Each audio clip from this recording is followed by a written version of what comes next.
تو یہ بڑی امپورٹنٹ بات ہے کہ ہم اللہ سبحانہ تعالیٰ کے ساتھ کسی کو شریک نہ کریں اور صرف اللہ تعالیٰ کو ہی پکاریں.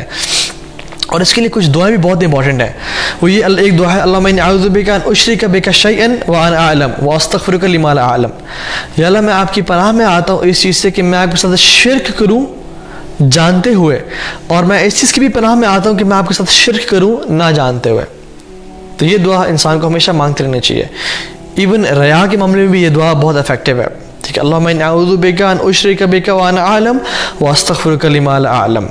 ٹھیک ہے, یا اللہ میں اس بات سے پناہ مانگتا ہوں کہ میں شرک کروں کہ میں جانتا ہوں آپ کے ساتھ, اور جو میں نے نہ جانتے ہوئے شرک کر لیا اللہ آپ اس کو معاف کر دیں. اور ایک اور دعا ہے اللہم طہر قلبی من النفاق, یا اللہ میرے دل کو نفاق سے پاک کر دے. وعملی من الریا, اور میرے عمل کو ریا سے پار کر دے. ولسانی من الکذب وعینی من الخیانہ فإنک تعلم خائنۃ الاعین وما تخفی الصدور, اور میری زبان کو جھوٹ سے اور میرے آنکھ کو خیانت سے, کیونکہ آپ آنکھوں کی خیانت کو جانتے ہیں اور دل میں چھپے ہوئے راز کو بھی جانتے ہیں. تو یہ دعائیں انشاءاللہ کوشش کریں کہ یاد کریں. حصن المسلم ایک بہت اچھی دعاؤں کی بک ہے. اس طرح سے وإیاک نستعین ایک بہت اچھی اپلیکیشن ہے. فورٹرس آف دا مسلم جو کہ حصن المسلم کا انگلش ورژن ہے, وہ بہت اچھی اپلیکیشن. تو ان دعاؤں کو یاد کریں اور اپنا معمول بنائیں انشاءاللہ. جب بھی آپ کو شیطان آ کے پکڑنا, یہ آیت یاد کر لیا کریں, اس کو یاد کریں. جب بھی شیطان غالب آنے لگے, وَأَمَّا مَنْ خَافَ مَقَامَ رَبِّهِ وَنَهَى النَّفْسَ عَنِ الْهَوَىٰ وَأَمَّا مَنْ خَافَ مَقَامَ رَبِّهِ وَنَهَى النَّفْسَ عَنِ الْهَوَىٰ, یا جو شخص اپنے رب کے سامنے کھڑا ہونے سے ڈر گیا اور اپنے آپ کو اس نے روک کے رکھا, فَجَنَّتِ الْمَأْوَىٰ, تو جنت ہی اس کا ٹھکانہ ہوگا. یہ بات یاد رکھیں انشاءاللہ. اللہ کے نبی صلی اللہ علیہ وسلم نے کہا, سبحان امیزنگ حدیث ہے, فرمایا کہ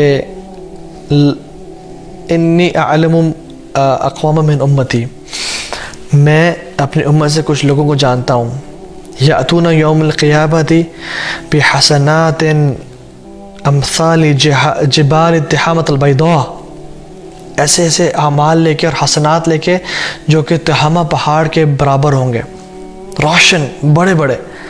فیجعل اللہ ہباء منثورا, اور اللہ سبحانہ تعالیٰ ان کو کھنڈرات اور ان کو مٹی بنا دیں گے, ان کو ہباء منثورا ریت کے ذرات بنا دیں گے. تو صحابہ پریشان ہو گئے, یا رسول اللہ صرف حملہ نہ, ہمیں ان کا بتائیں, ہمیں ان کے بارے میں بتائیں, وہ کون لوگ ہوں گے جن کے ساتھ ایسا ہوگا. تو اللہ کے نبی صلی اللہ علیہ وسلم کہیں گے کہ وہ تمہارے بھائی ہیں, انہم اخوانکم ومن جلدتکم, اور تمہارے سکن کلر کے ہوں گے. وَيَأْخُذُونَ كَمَا تَأْخُذُونَ اللَّيْلَ, اور وہ رات کو اٹھتے ہوں گے قیام اللیل کے لیے جس طرح تم اٹھتے ہو. اللہ اکبر. مطلب یہ لوگ دین کی سمجھ والے ہوں گے اور نیک لوگ ہوں گے, لیکن کرتے کیا ہوں گے؟ وَإِذَا خَلَوْا بِمَحَارِمِ اللَّهِ تَعَالَى انْتَهَوْهَا, لیکن جب اکیلے جاتے ہوں گے اپنے کمرے میں, اللہ تعالیٰ کی باؤنڈریز کو کراس کرتے ہوں گے. اللہ تعالیٰ نے جو کام روکے ہیں, جن سے منع کرنے کا کہا ہے, ان کو وہ کرتے ہوں گے. ان کو لوگوں کا تو ڈر ہوگا لیکن اللہ کا ڈر نہیں ہوگا. یہ نیکیاں کرتے ہوں گے لیکن اللہ سے ڈرتے ہوں گے. Don't be from those people who curse. Sixth point, sixth quality, and they don't kill anyone. الحمدللہ ہم سب مسلمان ہیں اور میں زیادہ اس پہ لمبی بات نہیں کروں گا. ہم الحمدللہ کسی کو قتل ہم سوچ بھی نہیں سکتے, لیکن حیرانی کی بات یہ ہے کہ قتل بہت عام ہو چکا ہے. مسلمان خون کتنا عام ہو چکا ہے.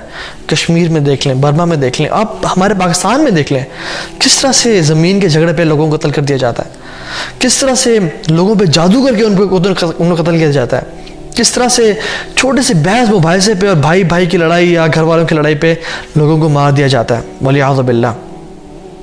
اللہ کے نبی صلی اللہ علیہ وسلم کعبہ کو دیکھ رہے تھے اور دیکھتے ہوئے کہا کہ اے کعبہ تیری بڑی عظمت اور شان ہے, لیکن مسلمان کا خون اور بلڈ تیرے سے زیادہ شان والا ہے, تیرے سے زیادہ حرمت والا ہے.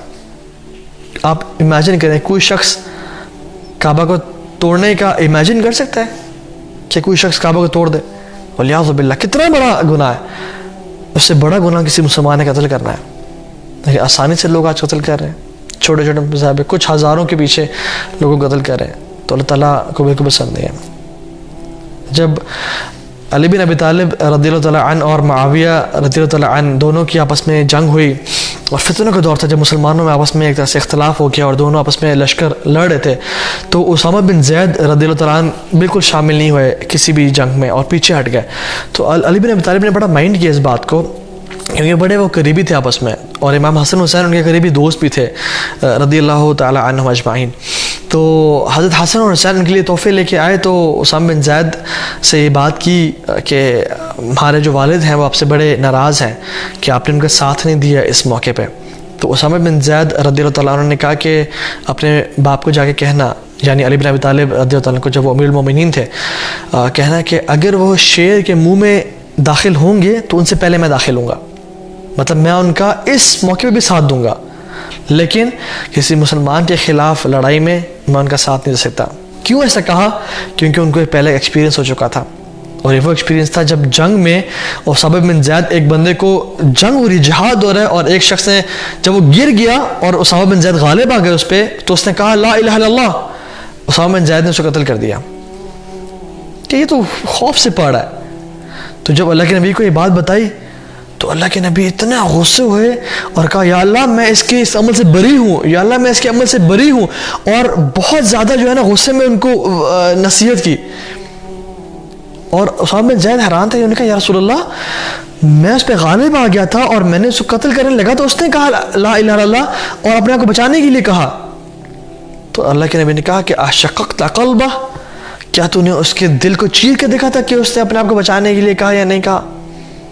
یا اللہ میں اس کے عمل سے بری ہوں. اللہ اکبر. تو اسامہ بن زید کو جب یہ ساری زندگی لیسن اپنے ساتھ رکھا کہ مسلمان کے خلاف ہاتھ نہیں اٹھانا, مسلمان کے خلاف ہاتھ نہیں اٹھانا, تو یہ چیز بہت امپورٹنٹ ہے کہ ہم کسی بھی مسلمان کے خلاف اس طرح کی بری, ایک حدیث پہ کیا آتا ہے کہ جب دو مسلمان آپس میں لڑتے ہیں تو مقتول بھی جہنم میں اور قاتل بھی جہنم میں.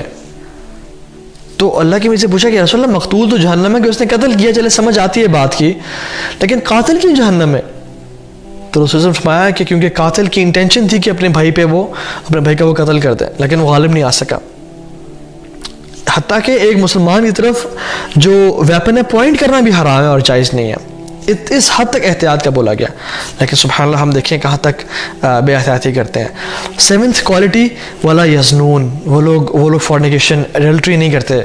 یہ عباد الرحمن ہے جو کہ ہماری یوتھ آج کل اس میں بہت زیادہ انوالوڈ ہے, بلکہ فخر کرتی ہے اور دوستوں کو بتاتی ہے کہ لالے کل ایسا ہوا, لالے کل یہ ہوا اور وہ ہوا اور میں نے یہ کیا اور وہ کیا. ولیعوذ باللہ لوگ فخر اور تکبر سے بتاتے ہیں کہ تیرا بھائی تو اتنا سٹارڈ ہے کہ یہ کیا اور وہ کیا, اور ولیعوذ باللہ بہت حد تک یہ برائی پھیل چکی ہے. اعوذ باللہ من الشیطان الرجیم. اللہ تعالیٰ کیا کہتے ہیں ان کی کوالٹی میں ولا یزنون, اور یہ لوگ وہ ہیں جو کہ زنا نہیں کرتے. قرآن میں آتا ہے اللہ تعالیٰ فرماتے ہیں کہ یا ایھا الذین آمنوا لا تقربوا الزنا, اے لوگ جو ایمان لائے ہو زنا کے قریب ہی نہیں جانا. انہ کان فاحشۃ وساء سبیلا, یہ بہت it is lewdness, it is shameful act, وساء سبیلا, اور یہ بہت برا راستہ ہے, اس کے قریب ہی مت جانا. جیسے ایک بچہ, اگر میرے گھر میں چھوٹا سا بچہ ہے اور مجھے پتا ہے کہ میرے اس روم میں کچھ ایسے تارے ہیں جو کہ نیوڈ وائرز ہیں, جو کہ ننگی تارے ہیں جس پہ کرنٹ لگ سکتا ہے, تو میں چھوٹے بچے کو کبھی نہیں کہوں گا کہ بیٹا آپ نے ان تاروں کے قریب نہیں جانا. میں یہ نہیں کہوں گا, بلکہ میں دروازہ لاک کر دوں گا اور میں کہوں گا بیٹا آپ مجھے کمرے میں نظر مت آؤ, کیونکہ اٹ از دس معاملہ ہے سو سیریس. تو اللہ تعالیٰ کہتے ہیں کہ زنا تو دور کی بات, تو میں زنا کے قریب بھی نہیں